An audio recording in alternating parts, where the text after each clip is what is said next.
ಪರೀಕ್ಷೆ ಬಳಿಕ ವಿದ್ಯಾರ್ಥಿನಿ ಮತ್ತು ವಿದ್ಯಾರ್ಥಿನಿಯ ತಾಯಿ ಕಣ್ಣೀರು ಹಾಕಿರುವಂತಹ ಘಟನೆ ನಡೆದಿದೆ.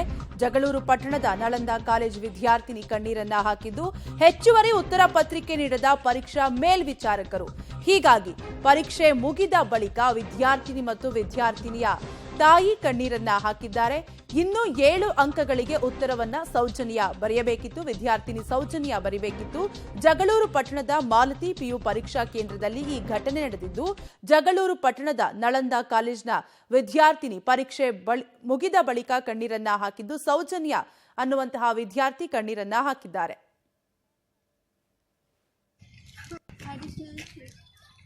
ಯಾಕೆ ಕೊಡಲಿಲ್ಲ? ಇಷ್ಟಿಷ್ಟಿದೆ ಜಾಗ ಅದನ್ನೆಲ್ಲ ತುಂಬಿಸಿ ಅಂತ ಹೇಳಿದರು.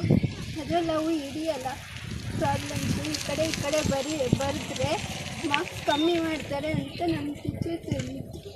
ಅಡಿಷ್ನಲ್ ಯಾಕೆ ಕೊಡಲಿಲ್ಲ? ಅವರು ಇಷ್ಟಿಷ್ಟಿದೆ ಜಾಗ ಅದನ್ನೆಲ್ಲ ತುಂಬಿಸಿ ಅಂತ ಹೇಳಿದರು. ಅದರಲ್ಲಿ ಅವು ಹಿಡಿಯಲ್ಲ ಪ್ರಾಬ್ಲಮ್ಸು. ಈ ಕಡೆ ಬರೆದ್ರೆ ಮಾರ್ಕ್ಸ್ ಕಮ್ಮಿ ಮಾಡ್ತಾರೆ ಅಂತ ನಮ್ಮ ಟೀಚರ್ಸ್ ಹೇಳಿದ್ರು.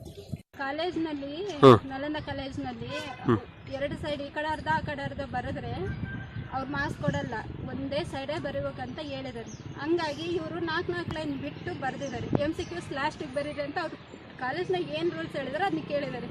ಇಲ್ಲ ಫಸ್ಟಿಂದನೂ ಲಾಸ್ಟ್ನವರೆಗೂ ಅಷ್ಟು ಒಂದು ಲೈನ್ ಖಾಲಿ ಬಿಡಲ್ದಂಗೆ ಅಷ್ಟು ಫಿಲ್ ಮಾಡ್ಬೇಕಂತ. ಡೀಟೇಲ್ಸ್ ಕೊಡ್ತಾರೆ ನಮ್ಮ ಪ್ರತಿನಿಧಿ ಪುನೀತ್.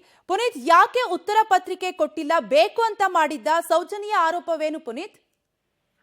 ಖಂಡಿತವಾಗ್ಲೂ ಕವಿ, ಇದೊಂದು ರೀತಿಯಾಗಿ ವಿದ್ಯಾರ್ಥಿನಿಯ ಭವಿಷ್ಯದ ಜೊತೆ ಆಟ ಆಡುವಂತಹ ಘಟನೆ ದಾವಣಗೆರೆ ಜಿಲ್ಲೆ ಜಗಳೂರು ಪಟ್ಟಣದಲ್ಲಿ ನಡೆದಿರುವಂತದ್ದು. ಇವತ್ತು ದ್ವಿತೀಯ PUC ಮ್ಯಾಥ್ಸ್ ಪರೀಕ್ಷೆ ಇತ್ತು. ಮ್ಯಾಥ್ಸ್ ಪರೀಕ್ಷೆಯಲ್ಲಿ ಬರಿತಾ ಇರುವಂತಹ ನಳಂದ ಕಾಲೇಜಿನ ಸೌಜನ್ಯ ಅಂತ ವಿದ್ಯಾರ್ಥಿನಿ ಎಕ್ಸಾಮ್ ಬರೀತಿರ್ತಾರೆ.